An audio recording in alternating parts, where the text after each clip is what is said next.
live. Welcome everyone to Lioness Lifestyle Live. Absolutely. Welcome everyone. And we are so excited to meet with you this evening. Go ahead. Haley, you're up. She's our new host. I'm up. Hi, you guys. I'm so excited to be here. I am so excited to share this space and get to know some new people. And this is going to be a blast, you guys. I can't wait. Yeah, and if everyone could go ahead and get your questions ready for our awesome guest. And if you have a question for her, go ahead and put them in the chat with a QQQ or some question marks or something so we can pick those out and make sure they get answered for you. You guys, it's time for my favorite part of the show, the roar of the week. And every week what we do is we go back through the comments that people leave after the live broadcast has ended. We read through those and we choose one to sort of highlight as our roar of the week. So without any further ado, this week's roar of the week is from Our Sufficient Life. She's actually an upcoming guest, you guys. So cool. So she said, Karen here, catching this on replay after being on a meat-based diet for several months now. It amazes me what is normal these days. Gas, bloating, headaches, chronic illness. Docs throwing pharmaceuticals at symptoms and not addressing the root of the problem, processed foods and sugar. As a society, we have strayed so far from our proper diet. Thank you for getting the word out through your show. So excited to be a guest soon. We're excited to meet with you soon too, Karen. So I am so happy to be introducing our newest lioness, Haley. Her channel is Meat is Where It's At. You probably all know her channel because it's absolutely amazing. And I just wanted to say that unfortunately, Lindsay had to leave the show due to scheduling issues. And also she's a very young baby boy who loves his mama and needs him, and she's breastfeeding. And we love Lindsay, and maybe one day she'll like to come hop back on when things are a little smoother for her. But we are so happy to have Haley, and you can get an exclusive interview if you want to get to know her better on Christy's channel at Meeting Wellness. You see it right over there. And that's going to be on December 30th at 12 noon or 3 Eastern, or 12 noon Pacific or 3 Eastern. And then I'm also going to be hopping on there in the last little chunk so you can get to know all three lionesses. But let's introduce our guests. And here she is. Let's do it. Hi. Alison Johnson, everybody. Hi. Well, we're so happy to have you, Alison. And if you would please tell us your health history and how you found Carnivore. We want to know all the juicy details. Okay. So I grew up, in the 80s. I'm about 48 years old. So I grew up eating cereal for breakfast, standard American diet. I did not have health issues as a child, and I didn't have weight issues, but I was always very emotionally attached to food. So, most of the people in my family were always trying to lose weight. So I do remember in high school, I went to a Weight Watchers meeting, and, this is to learn foundational good health and that kind of thing. So I really didn't struggle losing weight, but I was never as skinny as I wanted to be. I didn't gain a lot of weight, when I went to college or that kind of thing. And if I did gain weight, I could lose it really easily by yo-yo dieting, calorie restricting, that kind of thing, because that's just what the healthy thing to do was. I did not eat healthy food growing up. I didn't eat a lot of vegetables or fruit or anything. I just ate a lot of junk. So then when I was 25, I had a really strange episode of like severe vertigo. And the next day I got into a specialist, an ear, nose, and throat doctor, and I was diagnosed with my first autoimmune illness, which was Meniere's disease, which is an inner ear illness. They don't know what causes it. They said I was just advised that I needed to take a diuretic, which a lot of times that's, to keep the inflammation low and keep my system flushed out.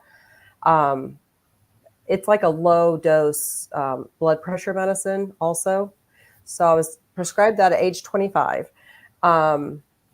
And then they said, follow a low salt diet keep your fluid down because it's like an imbalance of fluid inside your inner ear.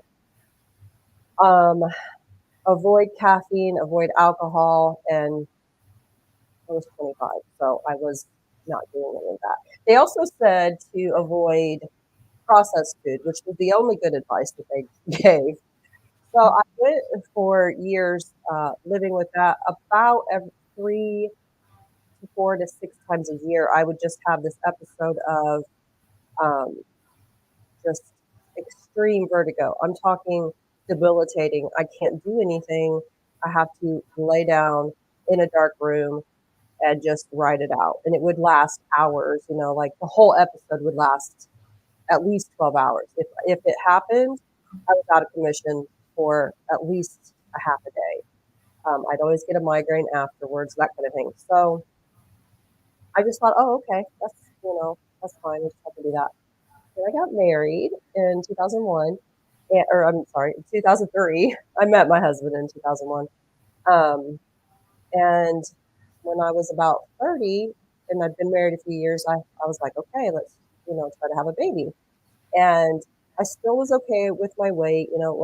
I hadn't gained a lot or lost a lot, but I didn't get pregnant at first. I mean, it was maybe 2 months. It was not like I had fertility issues, but I went to the doctor and my cycle, which she's like, well, your cycle's 35 days long. Let me do some lab tests. I had a thyroid condition. So I had Graves' disease, which is my symptoms, I was hyperthyroid. And the treatment for that is a radioactive iodine, which is a pill. And you go to nuclear medicine and a guy comes out in a spacesuit and he hands you with metal tongs, he hands you a metal test tube and he says, swallow this. That is the treatment because the radioactive iodine deadens, kills the thyroid because the thyroid is sick. So did you have any concerns about that when that was happening? Did you think like maybe the doctor, is this healthy? Like, did you have that question run through your mind, or were you kind of like at the time listening fully to the doctor, or were you having those questions? No, I did think this is kind of weird, but I don't think I totally listened to the doctors. And my mom was a nurse. She's retired now, but my mom was a nurse and she's very traditional and that kind of thing. And this was 2005. So nobody in my life ever really questioned doctors. It just was the treatment, and they were like, it's fine. It will only be encapsulated in your thyroid. It will only deaden that. So they said, but don't get pregnant for at least 6 months. Do not even try to get pregnant for 6 months because that can affect, because it's a radiation. It's just a radiated medicine. I was like, okay. Well, 6 months later, I got pregnant and easily got pregnant. And my daughter's 17. So, but that, Graves' disease and thyroid issues, nobody ever said, oh, why don't you try this or that? It's just another autoimmune. It's just something that happens. 1 in 4 women will have thyroid issues sometime in their life. So I was like, oh, okay, fine. Just another medicine. So now I have to take thyroid hormone replacement for the rest of my life because my thyroid doesn't function on its own. And I was 30. I mean, that's a long time. You're going to live a long time. But at the time I was like, that's not a big deal. It's just what you do. So I was already on that. So that was my second medication that I was taking because I was taking the diuretic still. So, had babies. I gained a lot of weight with both of my daughters. How were those pregnancies? Oh, do you mind telling us how those went? I don't mind at all. So my first pregnancy with Maisie was a dream. It was wonderful. It was just perfect. I did gain probably 40 pounds. About 40 pounds. I didn't eat for 2 because they had stopped saying that around the time but I did not, was kind of no holds barred. So I did have we had a pretty traumatic birth experience. I ended up almost having an emergent C-section. I had to get induced. She was only 3 days overdue, but she was a big baby. She was turned a certain way. You know, that was not my birth plan, but finally I had been in labor so long, and there was meconium in my water. When it broke, it was dirty, and they were like, okay, it's too long. So I had her C-section, and she was 8:14. I really do think I was on the brink of gestational diabetes. But she was healthy, and she did have to stay in the NICU. It was her birth, and that after that was very hard because she had swallowed meconium. So they wanted to treat her preventatively for pneumonia. So she stayed, and we had to go home without her. And I mean, this was my first baby, and that part was very difficult, but we bonded, and it was fine, you know. And like I said, she's 17 now. She's my spitting image. So, but then with my second daughter, I lost weight pretty quickly, or pretty easily, after I had Maisie. I got pregnant about 2.5 years later with my youngest daughter, and I had a really difficult pregnancy with her. She was really fine. It was just me, and my body was like, what is this happening? And so I gained a lot of weight. I probably gained 50 pounds. I was enormous. And I carried her a lot differently than I had carried my first baby. So she was very low. And so I had to have, I was on bed rest twice. In the beginning, I had a treatment for my ear because I started having lots and lots of dizzy issues. So I was off for about a month while I went through those treatments, which are injections into your ear, you know. So that treatment kind of helped for a while. Then when we got towards the end of my pregnancy, like technically 9 months, she felt like she was going to come out. And so the doctor was like, okay, you can go on bed rest for the last 3 weeks. And so then I had a planned C-section with her because I had such a traumatic experience, and that was the doctor and I talked about it. And so they took Sophie out of me, and I was like, I heard some angels singing, and it was just like wonderful. It was I felt so much better. And she was healthy, and she was 3 weeks early, and she was 8'3" at 3 weeks early, or 2.5 weeks early. She wasn't, premature or anything. But I really feel like I was borderline gestational diabetes. And it's just because I just ate junk, lots and lots of sugar. So, but I still, and I did nurse both of them, but I still didn't really have too much trouble losing that weight. I was never as thin as I was before I had kids, but I hadn't gained a lot of weight. So,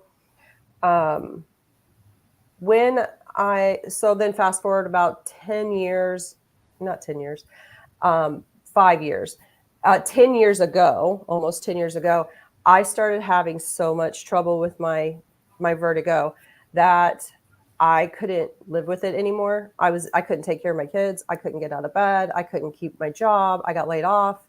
So I went on the internet and I found like a specialist for my inner ear. And I went and I was treatment resistant. I had tried everything. And I said, this is what I need you to do. And I need you to go in and drill out my inner ear so that it's just not going to work anymore. I couldn't hear out of it anymore because every time I'd have an episode, it would diminish my hearing. So it's not like I could hear out of that ear anyway. And the doctor, he's like, well, we have to try this treatment and we have to do a whole bunch of tests, because this is a major thing. I don't have a balance center on this side of my body anymore, plus the deafness. But I had already kind of figured out how to read lips a little bit because I had lived with it for so long. So I had that done in 2014. And that was a really good decision. That at least gave me my life back to where I could participate in my life, because I just couldn't do anything. I had to have people come and help me with my kids. My husband traveled for work. Like, he was in California and we were in the Midwest at the time. So I did that. And like I said, I got laid off. and I gained a lot of weight. I was approaching 40. I was under a lot of stress because I wasn't working. My life was completely different than I ever thought it would be. And so one day I just looked in the mirror and I didn't even recognize myself anymore. I was heavier at that time than I had been at my highest with my pregnancies. And so I started, dieting, calorie restricting, eating healthy, eating lots of vegetables and that kind of thing. And then fast forward about, 10 years to January. So like I said, I've had issues with autoimmune illness for, different kinds. So in January, I had been meal prepping and I was eating really almost like a vegetarian, not on purpose, but almost a vegetarian diet with maybe just, white meat chicken, grilled chicken and eggs. I was eating no fatty red meat. And I had some type of a reaction where I ate something and I just thought I was having an allergic reaction. I mean, like my entire body got red. My throat did not swell, but like I was itching from here down, just like out of control. My chest was tight. And I was like, what the heck? I've eaten something that has caused me to have, this reaction. And I already knew about detox and elimination diets. I was familiar with that. And I thought, I'm going to do something like that. And so I go to Google and I type in elimination diet and I found Mikhaila Peterson and her story. Mm-hmm. It's like, oh, okay, I'm going to do this. This is going to be it. And I thought, I'll do this.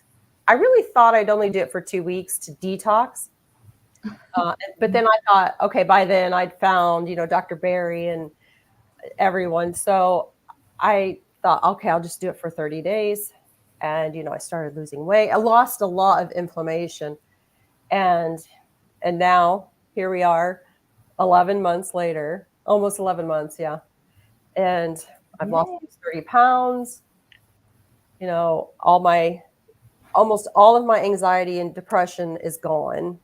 I don't have headaches. I don't have allergies. I don't have, when I have inflammation, if I do have some inflammation, because I still have a couple of things, I heal from it much quicker than I did before. And I'm never hungry. I got fat adapted probably 4 or 5 weeks in.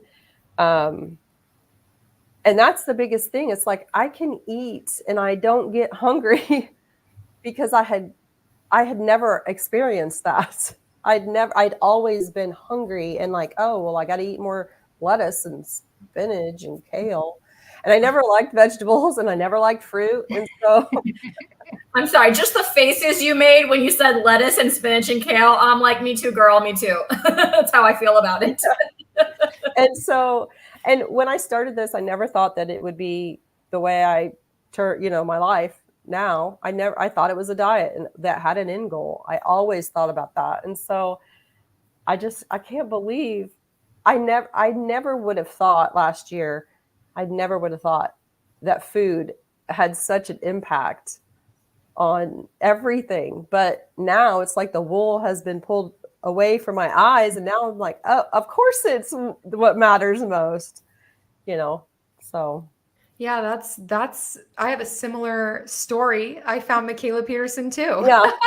She was my same. first little blip where I was like, oh, what is that? So you were saying a little bit ago that you started the carnivore diet as an end goal. So you didn't think you were going to do it forever, right? No. Is that what I was hearing? Correct. Mm-hmm. Yeah. No, I thought, and I had dates written down like, okay, this is 2 weeks. Okay. This is 30 days. And then I think I saw Nisha, Dr. Barry's wife, say something about try it for 90 days, do like BBB&E for 90 days. And I thought, okay, I'm going to do that. Because, by 30 days, I felt so much better and I had lost weight, which was the end, that was my goal at the time, was to lose weight and be detoxed from whatever reaction I had from those daggone chia seeds and almond milk and all that, it was all of that stuff. So that just doesn't, We that have a just bunch doesn't of work for me. people. I'm sorry to interrupt you. I thought you were finished with your sentence there, but No, we it's have, okay. we have a bunch of people wanting to say hello. Can I put some of those up on the screen? Sure. Yeah. Awesome. So we have Karen here from Our Sufficient Life. She said, hello, everyone, and love that intro. Thank you so much for that. Yes, we have a new intro. I hope you all could see it. If not, go check the replay. It's so good. I love it. I watched it like 5 times when Christy first sent it to me because I was like freaking out. It's so cool. It was fun Hey, today. So Deb Olson says, hello, ladies. So hello, Deb. We have Gail Ivy here saying howdy. Hi, Gail. Howdy. And Our Sufficient Life is welcoming you to the show, Haley. So welcome. Thank you. And Gail also, hey, Haley, nice to see you here. Thank you. Happy to be here. And we got a roar. Yes, I love seeing those. Ricky Lee is here waving and smiling at us. And Lady Fritzader says hello there, Christy, Ellie, and Haley. And while she is listening, she is cleaning her basement. So yeah, sad now, happy later. I don't know. You'll be feeling so much better. Karen Harrington says hello to Christy and all. Well, hello there, Karen. Welcome. And My Weight Loss Life says, nice to see you on the line, Allison. Thank you. It's nice to see you. This is Cami. So from Last Day of Normal, her channel is fantastic. She's a fellow sprinter. Those of you that know that I am sprinting, she's a fellow sprinter, and go check out her channel if you don't know about that. But she'll be on Lioness in a couple of months, so look out for that. And then so this was when you were talking about the wool being pulled away from your eyes, and so Our Sufficient Life says, I feel like that too, Allison. Suddenly I can see. Yeah. So absolutely. Mm-hmm. So how are you doing, Haley? Are you feeling good so far? I'm doing okay. I hope everyone thinks I'm doing okay. I don't know. You're doing awesome. The jury is out. So Allison, I had a question for you. When your symptoms of your, did you say menieres, right, in your Yes. ear, when it just became so debilitating, are you talking about like, because you said you had these episodes, but they wouldn't be super frequent, and you just thought, oh, you got to go lay in a dark room for 6 hours, get a migraine, and then get back to your life. Was that just happening like on the daily? Yes. So yeah, I was diagnosed at 25, but as I got older, probably my hormones changed, and then I was eating terribly. I tried all these treatments, like it was steroids, oral steroids. Then it was steroid injections. I had a surgery before that with a shunt. And nothing would ever stick. So it would work for a little bit, and okay, I feel great. But then one day I would just, be stressed or eat a bunch of junk food, processed food, and I would just start spinning, or I'd get a sinus infection. I got a lot of sinus infections. I've always been really prone to that.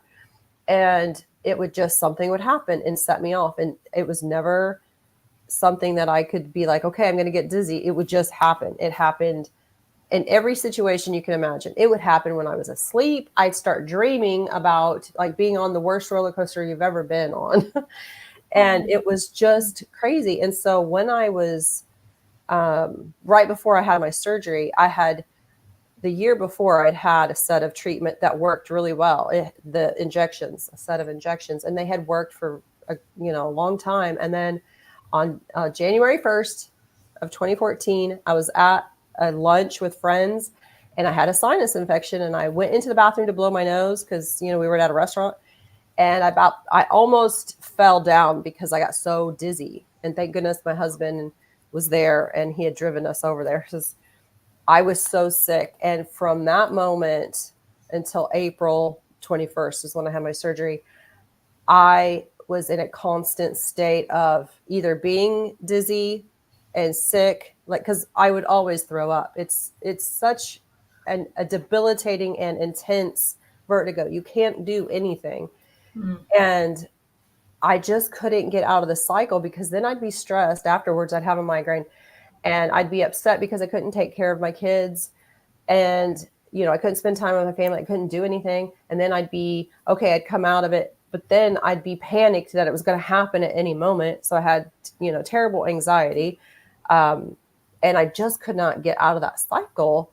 And I thought, I can't live this way. I can't. And then I started having another symptom, which is called nystagmus. It's when your eyes rapidly move back and forth.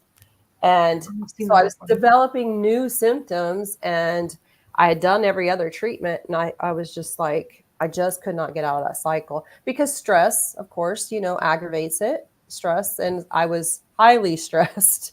Mm-hmm. And,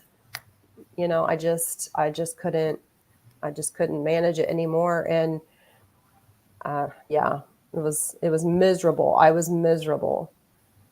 So with your vertigo, do you think this is, because I really don't know, is this hereditary? Like, do you think you had a genetic predisposition for it? Or do you think it was mostly due to your diet and like environmental reasons? Well, they don't know what causes it. It's not really genetically, that I've heard, it's not really genetically linked. They usually say it's idiopathic, which just means unknown source, I don't know. or autoimmune. Your body's attacking itself. So I can't do, and then I have tinnitus, which is intense ringing in my ear. So interestingly, I asked the doctor, because I'm totally deaf in my left ear. I said, so does that mean the tinnitus will go away? And he said, no, it's like a head noise, or it's like a brain signal or something. They don't really know a lot about it, but I still have it to this day, So I can't do anything to see if it would help menieres, but I know that diet would help some, because it's inflammation inside your inner ear. It's where inside your inner ear, I forget what it's called, in that labyrinth type area, fluid gets trapped, and it kind of like it gets inflamed. And so I really think that diet would really help, but I don't know anybody that has menieres, because it's not very common. It's not as uncommon as when I first had it. I was really, really young to develop it. It's usually older people, like in their 50s or 40s. And I don't know anybody that has it to, say, hey, why don't you try this? Because the standard of care when you first present with a diagnosis of menieres, because there's no definitive testing. So a lot of people go for years and the doctor's like, well, there's nothing wrong with you. There's nothing wrong with you. It's, it's an invisible illness too. So they still tell you the standard of care is diuretic medication, low salt diet, no caffeine, and no alcohol. And I looked at the website the other day for the Meniere Society, and they still say low salt diet, because they don't even take into consideration nutritional, or dietary recommendations. So you also said that, sorry, Haley, you also said that Carnivore helped with your anxiety and depression. And you also mentioned your anxiety and depression were sort of linked to your symptoms of menieres. Did you have that before as well, and the menieres made it worse? Or was the anxiety and depression just a result of that only? I've always been kind of an anxious person, with intrusive thoughts, anxiety, that kind of thing, since I was in my 20s. The depression and anxiety, that was really exacerbated by the severity of the menieres. And then after I was treated for that and had surgery, I don't remember my anxiety it did get a little bit better. But then from about the time I turned 40, so that was about 2015, I started having really high anxiety, and it just kept getting worse and worse. And it was really intrusive. Probably by 2018 and definitely by 2020, it was just off the charts.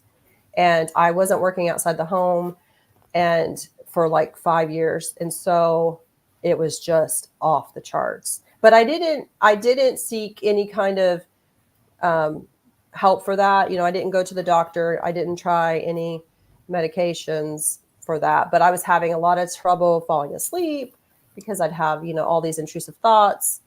So does that answer your question? Yeah, absolutely. I was just curious because I had some anxiety too, but it just creeped up on me so slowly. I couldn't even say like when it started. So I was just curious, Yeah. if that was something you'd always had, or if, Yeah. I mean, I can certainly see why the menieres would make you feel Yeah. more anxious and more depressed for sure. Yeah. So, Alison, a little earlier you mentioned when you went into the doctor, they weren't, they were basically saying, we don't know what to do for you. Yeah. It's an invisible illness. I think you were referring to the ear issue. Is that what you were referring to? Yes. Okay. So I wanted to know, how did that affect your social life? Because I also experienced an autoimmune disease that was invisible. People didn't know that I was suffering with that. So I was wondering if you could kind of expound upon, on a daily basis maybe, or in social situations, how it affected you, or even mentally how it affected you if you weren't experiencing it in that moment. Yeah. So after I had the girls and went back to work, so my youngest was probably about 18 to 20 months when I went back to work.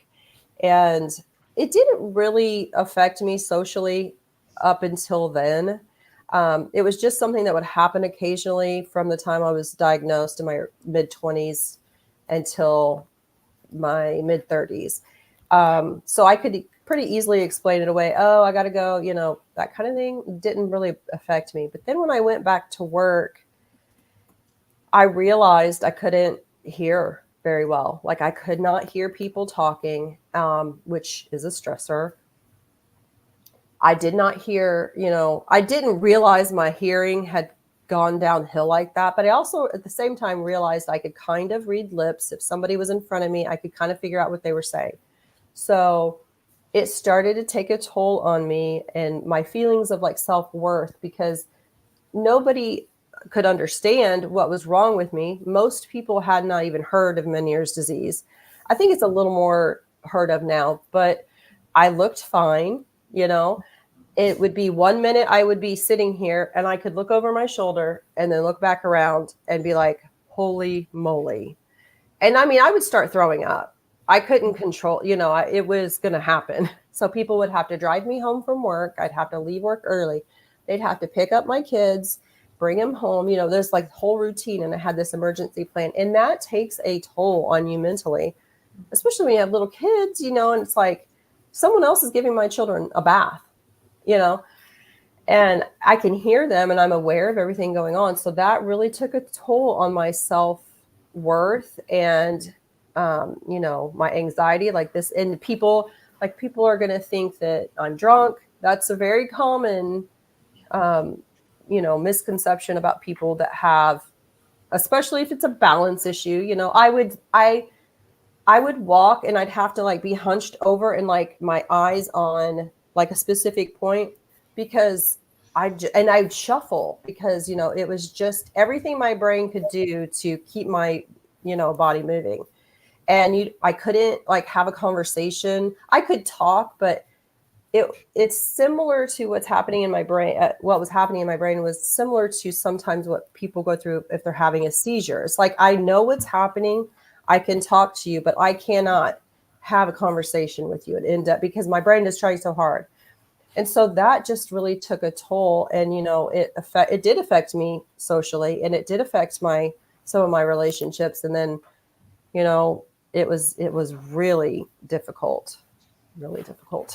So it seems like you were really codependent. You had to really rely on your husband and extended family. So since you've been on Carnivore, how has it felt to get some of that independence back and being able to take charge in your life? Yeah, that's been great to not have to rely on anybody, to be independent. And so all of that went away. That part went away after I had my surgery and after I got better from that. But the last 5 years, it's this, this is what's wrong with me. Let me go to the doctor. This is what's wrong with me. I like, now that I've been doing Carnivore, I'm reliant on myself. I don't need to go to the doctor, for this or that. And I'm just much more confident in handling, what is going on with me, So I've done a lot of research and watched a lot of videos and read a lot of books about, what you need to look for to be metabolically healthy and how important that is and for, longevity. Now that I'm older, I have to think about longevity. Absolutely. So when you went carnivore, did you have any adaptation symptoms? Was it, first of all, did you just go cold turkey? Did you ease your way in? Did you have adaptation symptoms? And if so, like, why did you keep going? Like, were you experiencing benefits quickly or what was going on with that? Yes. So Sunday night, I had meal prepped and I'd been drinking red wine too. I used to drink a lot of red wine. And the next day I was cold turkey. I was meat only on that Monday after I had that reaction to something I had eaten. And I didn't really have too bad of adaptation type symptoms. I did have about 3 days at the most where I felt lethargic and I didn't feel great. I had headache, that kind of thing. But I had always had headaches. So, I was like, okay. But it was in February and we'd had this like freak cold spell with ice and stuff. And that's not common where I live. And so I was able to just lay at home, lay on the couch and get through it. And it didn't last that long. But I did not ease into it. I'm not that kind of a person. If I decide I'm going to do something, it's a full bore. It's the whole way. And I had committed in my mind, I had committed to doing it for at least, like I said, at the beginning, it was 14 days. And then I was like, and I quickly was like, oh, well, I got to do this for a month. I got to do this for 30 days. So I had experienced already a little bit of weight loss. I lost water weight, inflammation flushed really fast. And I felt pretty good. And I thought, well, I want to see where this takes me. So that's. Yeah, I pretty much went cold turkey too.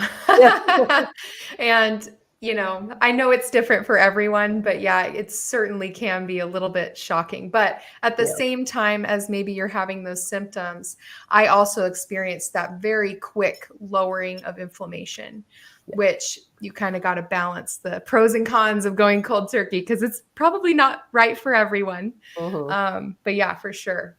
Yeah. If I had to do it again, I would ease a little bit of an ease into it just because I did end up having some oxalate dumping that I know is an oxalate like skin issue. Very, very itchy red bumps on my legs that were there one day and like 3 days later completely gone. And it was the wildest thing.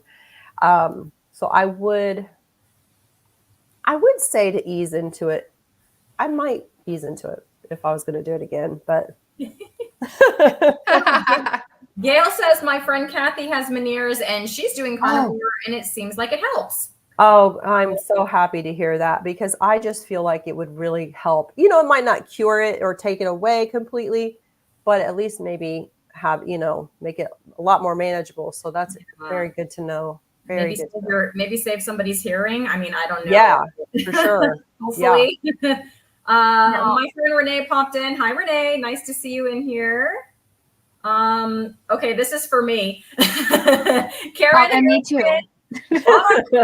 Hey, Christy, hubby actually picked it out. So Karen, I need to hear as soon as you cook that picanha, how you liked it. Allison, have you tried picanha? No, not yet. It's on my list. I know. I haven't tried it either. Okay, good.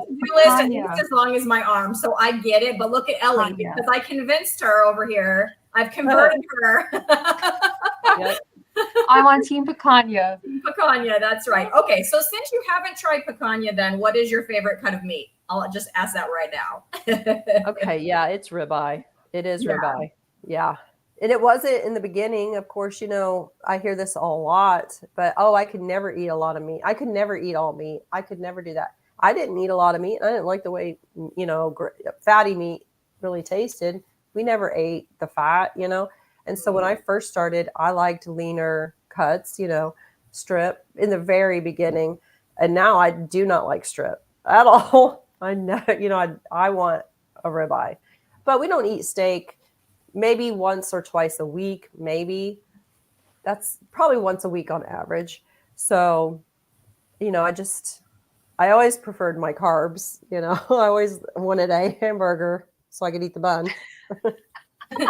That was carb obsessed too. Oh man. Yeah. I had a question. So I remember in one of your videos you mentioned that you didn't like cooking large, complicated meals. Like, how have your meal times changed now? Like you mentioned you have steak once or twice a week, but what else? Like, how is that going? Yeah, it's going really well. That's one of my favorite things because I always got stressed about having, well, we got to have this big meal. And, I that always stressed me out. It almost gives me hives just thinking about it because, everybody was like, no, I don't like that. I don't want to eat that. And it was just so much pressure. I always felt like that. So, and my mom was not, a big meal. She was a nurse. So we didn't have big meals either. So I just wasn't used to that. So now mealtime is a cinch. I don't dread it like I always did. We eat a lot of hamburgers and bacon. I meal prep bacon every weekend so my kids can take that to school. And we don't have meals. We just have meat. Meatballs and hamburger patties and bacon and eggs and cheeseburger Sounds soup. about right. Yeah, I do follow. Yeah, I do follow Courtney, and I have tried several of the easy recipes because they're super easy. If it's got 4 or 5 ingredients, no big deal. Different type. Heavy cream, butter, meat, cheese, that kind of thing. I can do that, and I don't have a problem with it. I do casserole, like a carnivore casserole, that kind of thing. But it's just so much easier, and it's so much less. I just dread it so much less that it's a cinch now. It's easy. It's a task to get done, and let's do it. Let's just get it over with. I'm popping this one right up here. Last Day of Normal says, easy is why I love carnivore. Thank you. I think it was Courtney last week who said it's easy because you just make one thing. Right. Yeah. You're not doing the sides. Yeah. So absolutely. I love easy. So when you say you don't have meals, is it just because everyone just kind of eats when they're hungry? Like, I don't really have scheduled meal times for myself anymore. Yeah. Because I just eat when I'm hungry 1 or 2 times a day, just depending on when I'm hungry. And so that's usually how it goes for me. Is that why? Do you just have a bunch of stuff prepped? Pretty much, yeah. My youngest loves eggs and bacon. So when she wants, we don't snack a lot anymore. My kids still snack a little bit. And they do have a couple junky things in the house. But, I'm like, here's, what do you want? We have steak and we share them. We let them have some of our steak, or, we get several steaks, and then that's it for the month. And they eat steak. They don't love just burger patties, so they like the casseroles. But if I go in the kitchen and make, in the morning, I try to eat 5 eggs in the morning. That really fills me up. And I could not eat a lot. It took me months to be able to eat a lot because I just hadn't done it for so long. But now I can eat 5 eggs, and it's like, yes, I can do it now. And so I'll make them breakfast, which is just eggs and bacon, and then they take their lunch, and then when we get home, it's usually, all right, we're going to eat, and that's it. So we're all together during mealtime, but it's just not very traditional, and it's usually centered around when I get hungry. So did your kids adapt to this pretty easy? Like, from what you're saying, that, they just are eating carnivore now. I'm just kind of inferring that from what you said. So correct me if I'm wrong, but did they, what was that changeover like for them, eating so much more meat? It's been a process. It's a process. So my oldest daughter's 17, has a job, has a driver's license. And so they do still eat. They're probably like keto. Like I said, they're still getting some things, but I don't buy vegetables and I don't buy fruit. And I did a couple months ago. I said, do you want some of that? And they said, oh yeah, we want some, green peppers, bell peppers. And so I bought them and they sat in my fridge for 2 months. And I'm like, I'm not doing this. You guys didn't even eat them. They just sat there. So we do buy a couple of different snack things for them. But because my kids are teenagers and I can't really control them, what they eat as much as if they were really little, we talk a lot about food is for this purpose and you can enjoy it and like it and it can taste great, but this is what you need to eat. And please prioritize your protein. Please eat your protein first and don't be afraid to eat fat. Here's some butter, eat some butter. But don't be afraid of it. Fat, butter doesn't make you fat, that kind of thing. Fat doesn't make you fat. Don't eat a bunch of junk, and they have to figure that out for themselves. They still have, like I said, they still have a little bit of junk food. They did have a little bit of candy around Halloween, but we did a candy switch, and because they were not super thrilled about doing that. But I was like, you don't need 6 pounds of candy. They got a lot. And they're like, yeah, you're right. So they got to keep a little, and then they turned in some, candy switch, which I had not ever really heard of.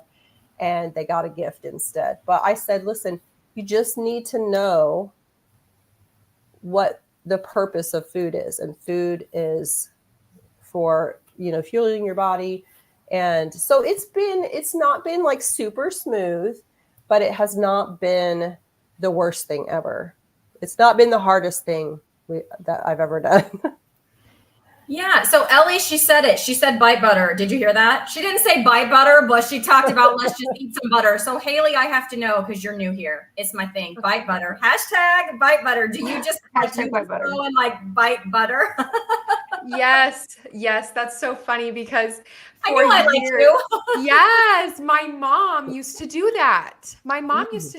And so it stuck with me, even though we didn't eat carnivore or anything. Yeah. And when she would be making cookies, she would slice off some of the cold butter and eat it. And I'm like, that's really tasty because I would do it too. Mm-hmm. And now my kids ask because I'll be like, oh, I'm a little bit hungry, but I want to wait a minute. So I'll cut some off and my kids will be like, hey, can we have some? And they'll want some, okay. And I'll hand it to him. And to be honest, Garrett thought I was nuts for years for snacking on butter for years. Does it now? Does he do it now though? We haven't gotten to the snacking part yet, but he does put it a dab of it on top of eggs or steak now, but we'll get there. There you go. Buy butter soon. It's not going to take him long. Yeah. So my friend Nia is here and she says, I love the no meal thing. And that's similar to what we do too. Breakfast is our family mealtime due to our schedule. And then my littles and I just eat whenever we're hungry the rest of the day. So yeah, I hear you on that. That's a great way to do it. So Alison, I wanted to ask you, because we asked you, what are some of the things about this way of eating that you're sort of passionate about? And I feel like some of the things you touched on. So you had said mental health improvement. You touched on that. You had said chronic illness improvement. You touched on that. But you also said for metabolic health for longevity. Can you talk about that for a minute for us? Sure. Yeah. So this might be tough, but last year my dad died suddenly in February, and we found out he had a heart attack. He had a massive heart attack, and thank you. And so after that happened, now my dad was not metabolically healthy. He wasn't, but at the time we didn't know that, and we didn't realize that what had happened. So obviously, but about 6 or 8 months after his passing, I thought, it was kind of a wake up call because, at that time I was about 46, maybe I just turned 47. And I thought, I have got to get healthy. I have to be around for my kids and, my grandkids that eventually will be here. So I thought, I don't want to be in my mid to late 60s and, have a heart attack. My dad was 69 when he died. And then, I want to be able to do things and I need to lose weight, because at the time I just thought losing weight was the goal. So since starting and having all of these improvements with, mental health and physical health, and then I started learning about, the cholesterol myths. So, and then, the blood pressure, hypertension, and this and that. And I started listening to podcasts about longevity, and just, I watched this podcast with Chris Williamson, which is Modern Wisdom, and Dr. Peter Attia. And he asked Chris, he's like, how long do you want to live?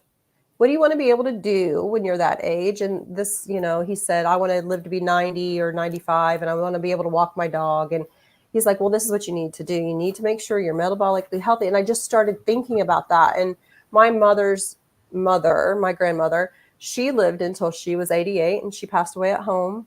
And I want to be able to do things. And she lived independently until that time. And I want to live. I see a lot of people in their mid 60s and, like my parents' age or early 70s, my in-laws. And I just don't want to be not able to do things because, oh, well, it's, I'm older. It's just the way it goes now, And so I just really started thinking about longevity. And I want to make sure that I'm metabolically healthy and that, because I don't want to have a heart attack or stroke or any of that kind of stuff, So or what I'm hearing, oh yeah, for sure. What I'm Mm-hmm. hearing is that your why perhaps was that you wanted to outlive those people that you thought maybe were gone too soon. Mm-hmm. So that's a really good why, to want to be here as absolutely long as possible, especially to see those grandbabies, right? Yes. Is that the goal? Yes, for sure. That's so beautiful. Thank you. Yeah. I'm thinking it's time to spin a meaty question. What do you Woo! Do it. All right. So I'm going to bring up the meaty question wheel here. We're going to give it a spin. And we're going to see what we can come up with here, what we can hunt down here for Alison. Look at it go. Ooh. Boom. Okay, we have hunted down a meaty question for you. So here it is. Do you believe that a carnivore diet is suitable for everyone, or do you think it's a more individualized approach? I do think it may be, I think carnivore can be a spectrum. I don't think you have to be dogmatic. I think it's probably beneficial for most people, but on that spectrum, you got to figure out what works for you and what is sustainable. What are you going to stick to? That kind of thing. I don't think that it does anybody any good to be dogmatic. So I drink coffee. I'm not going to, I just don't feel like I need to give it up. But other than that, I'm pretty strict, but that doesn't mean someone else needs to be. Like my husband is not nearly as strict as me, but he's still carnivore. So that's how I feel about that. Yeah. Great answer. Thank you. Yeah, I'm totally with you on that. I probably will never be the person to just have like beef and water. I can't. That's not going to be me. Yeah. I tried that. Give up my coffee. Yeah. I'm not going to say never. Yeah. Like if I think it's starting to make me feel bad in some way, I'll give it up. Like I gave up the broccoli or whatever. You know, but for me right now, I'm enjoying my life. Ellie's laughing because I said I gave up. I think coffee is a lot better than broccoli. Just right. Coffee, broccoli. Anyway, lots of people give up coffee. Like my friend Robin, who just popped in. Hi, Robin. Hi. Robin gave up her coffee, and she is doing awesome and good for her. Like I don't begrudge anybody that wants to make those changes for themselves. If it's beneficial for you, do it. I'm doing what is sustainable for me, but exactly what you said, Alison, like I'm still enjoying my life. Like I'm not, I don't feel restricted. Right. in any way. So well, and yeah, I love that any answer. little change that you can make, if you swap out the rice for something, animal based, and still have the veggies on there or whatever, like that's going to benefit your health too. So Absolutely. we shouldn't work on perfection. It should be little Yeah. baby steps, right? And eventually we'll get to where we're going. Mhm. Yeah. Yeah, and you can constantly experiment. That's what I like to do. A few months ago, I tried really high fat and felt good. But then one day I did not feel so good, and I started having like aversions, and it finally kind of clicked.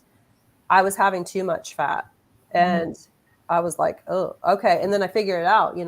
I like doing some of those little experiments, and so I'm not going to say I'll never stop drinking coffee, but it's unlikely. And I try not to. I do not eat a lot of dairy. I do have dairy, but I don't do a lot, and I don't do a lot of heavy cream. So, it's just, you've got to figure out something that you can sustain for a long time, I feel like. Yeah, absolutely. Ellie, did you want to show off Allison's fabulous channel? I've been enjoying some of your videos in recent days, Allison. Fantastic. Thank you. Thank you. But of course, come with me. Let's We're go going on to a magical journey. place. A magical place called Alison Johnson. 6710. Yes. Yeah. Yeah. So I tried to change my handle on like 4 months ago on YouTube to match my Instagram handle, but it was taken. So it is what it is. The YouTube page is what it is right there. But on Instagram, it's beautiful. I think you're very good at informing those that probably need the information the most. You come from a place like a realistic place, a down-to-earth place. I love your thumbnails. They're really good. Very colorful, and you know exactly what you're going to be getting into because you're not afraid to, go easy on them. You let them know, you tell them the truth. And so I encourage everybody to come and subscribe to Allison's channel. Please, please, please. Thank you. Thank you. yes, thank you. Thank you. Yeah, we got to support these, all of us, these little, because we're the ones that have that bigger voice for that people can see how we implement things and see how we're doing it, and we're not perfect. And I think that's really important for people to experience. Yeah, the doctors for sure help me a lot, right? With all the stuff I don't know. Like I say it all the time, I'm not a medical professional, but it's channels like Haley's and Allison's and Ellie's that help me like actually incorporate it into my life. And then like, if I had something going on, I could relate to a real person. I could find somebody that also experienced the same thing and, get advice on, their experience. So absolutely, I agree. We're getting some subs. So Our Sufficient Life has subscribed to Allison and Haley. Mike Shaw TV is all subbed up. So thank you. Awesome. Yeah, it's a beautiful family that we're making here on the carnivore YouTube space, because it's one thing to be carnivore and then it's another thing to be a carnivore content creator. And I feel like, you learn a lot on this platform. Like you're getting new skills when you're creating videos that you probably would have never thought that you would be able to do with your previous and current autoimmune conditions. So you're doing great. Thank you. Thank you. I appreciate that. Ladies, this has been fun. We have under a minute left, and I think that can only mean one thing. I think we need to everybody. Roar. Okay. Ready? Whoa, she is ready. Look at Allison. Okay, Ellie, you're the countdown. Okay, 3, 2, 1. Yes. Thank you so much. Thank you so much to everybody. I was gonna hate roaring. Put those roars in the comments, you guys. We want to hear them. You can meow also if you're a kitten. Oh, thank you, Nia. Nia's roaring. Yeah, she loved the roar. Robin, sub to you, Allison. Thank you, Robin. Drama. She's awesome. We're getting a whole bunch of roars. Yes, look at them all. All right, we do this every time. That was a good idea. Put those roars in the chat. Mike Shaw, where are you? That is not a roar, dude. That's not a roar, Mom. Yeah, we need those roars from the lions. Come on, Rick, lions. put his lion in there. Yes, give me a lion roar. Thank Good you. job. Thank you. There Mark. we go. I'm like, You can come out of the tension Give now. a paw. Oh, Renee's going to growl. Okay, Renee, thank you for the growl. Nice. And Ryan is a feline, so she has a really good roar. I know that. Yeah. Awesome. Well, thanks everybody for joining us. We're so happy you guys were all Thank you. here. Watch the replay later. If you came in late, check out our new intro and put a comment. Maybe you could be next week's Roar of the Week. You just never know. So it's been fun. Good night, everybody. Good night. Bye. See you next week. Good night.